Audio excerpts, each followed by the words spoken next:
A suggestion on how to make watching Ghost in the Shell 2017 better. Don't watch it in digital, watch it in film, or watch it in digital with screwed up audio. I liked it a lot better. It sounded a lot better. Scarlett sounded more robotic. Scarlett sounded more quiet. She's great in action, etc. It feels like a much slower paced film this way too.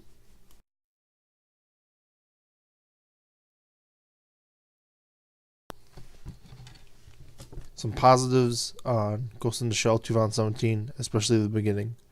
The film uses a lot of imagery to bring about a lot of the story, the dystopian robotic world, etc., especially with the buildings. The use of the Hollywood sci-fi credits really added to the atmosphere and also told the story very effectively.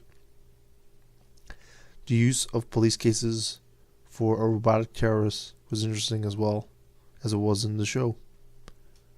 Juliette Binoche goes from scary to bring about a good conversation about what really makes a human. She has really wiggy hair. Really weird considering how she grew up in international French movie and sexy star. Just techno babble about tech and mech work, which is done well. They search for clues in the film, like finding the puppet master and the other incarnations. How they shot the daughter photo thing sort of was screwed up in screwing up the original meaning of the film. However, the reveal that he was Kuz was very good. It's a short film, which would have been really good for the box office if people would watch it. I like the sweat on the guy's face, really adding some artistic merit to the film.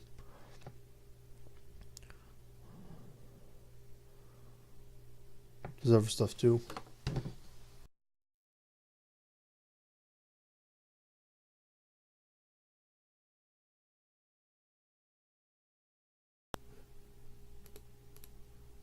A major problem with, no pun intended on major, with Ghost in the Shell is the rush schedule.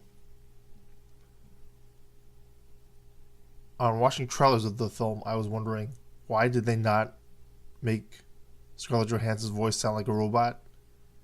It was trying to be original, I guess, but it wasn't a risk that paid off. I watched it in the film when the audio was terrible, and it actually sounded better, because it didn't sound like Scarlett Johansson, and I would recommend it that way. So on to what I think and would recommend, and what my main problem was with the film. The main problem with the film was the bad guy of the film is very lazy. It wasn't terrible, but it was very lazy. Like, ooh, the government. You can't trust the government. They'll betray you. They control everything you did, etc. It didn't seem very organic, like much the acting did when you didn't have the robotic voices. I had no idea why they were betraying Major in the story. There's no reason for it. I guess it was because she found her identity, but that didn't necessarily mean in the scenes that they showed that she was going to betray them.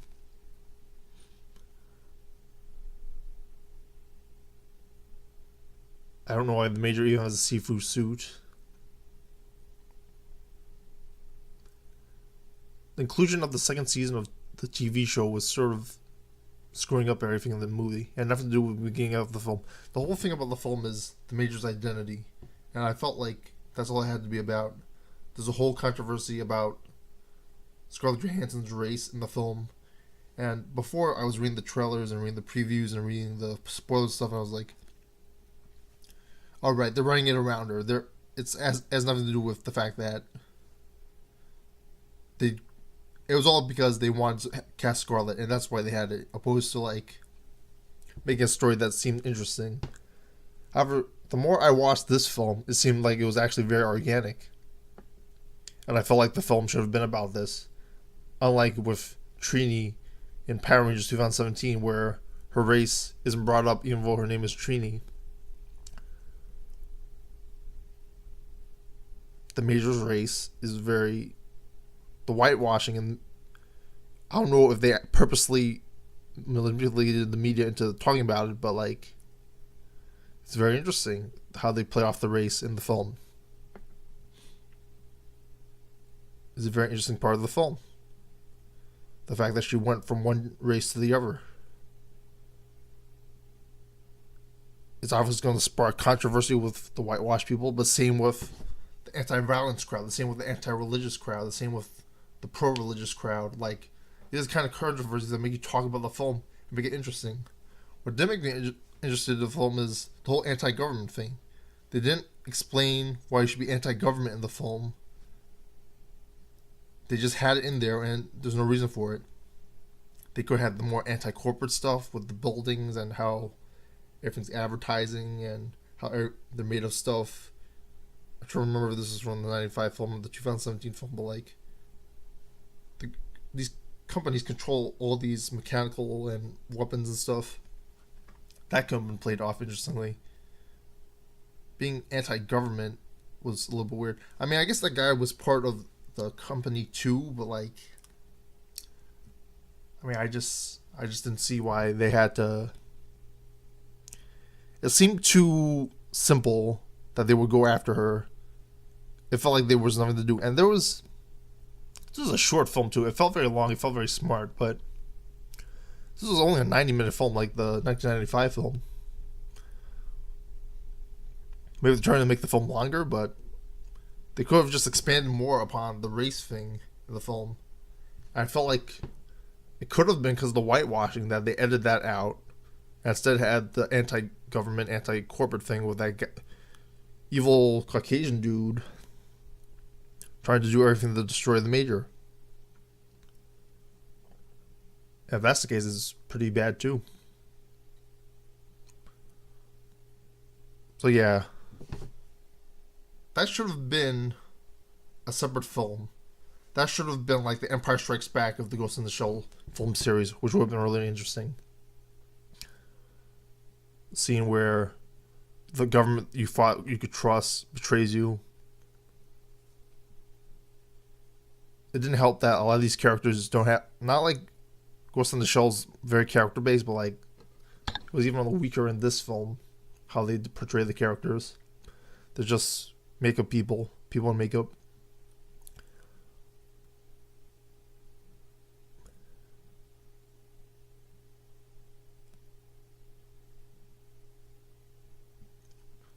I really don't know why they include that in the film. I'm going to say it again and again. Again, anti-corporate, good. Anti-trans race, good. The idea of identity, good.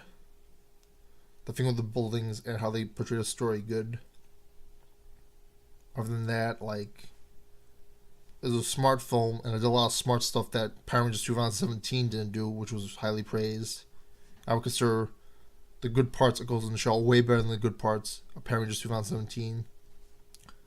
However, it's not a well put together film. It feels like a Z movie, considering that it had that little gap there, or that little hiccup that didn't. It felt like two separate films, and it didn't feel like Stanley Kubrick meshing of two different films. It felt like they didn't know what they were doing, and they just had to add something in there because the producer said it or something. And that is what hurts films like Suicide Squad, where they had an original story, which was probably like Reservoir Dogs, and then it got edited out. Trying to figure out another example. That's what makes people consider things Z films. Even though this is a very beautiful film, it's a very smart film, but like it's not a well put together film, as I said before. The message sort of diluted because of a portion of the film that doesn't have to do with the rest of the film, and I think it hurts because of that. That's my bit on Ghost in the Shell and its negatives.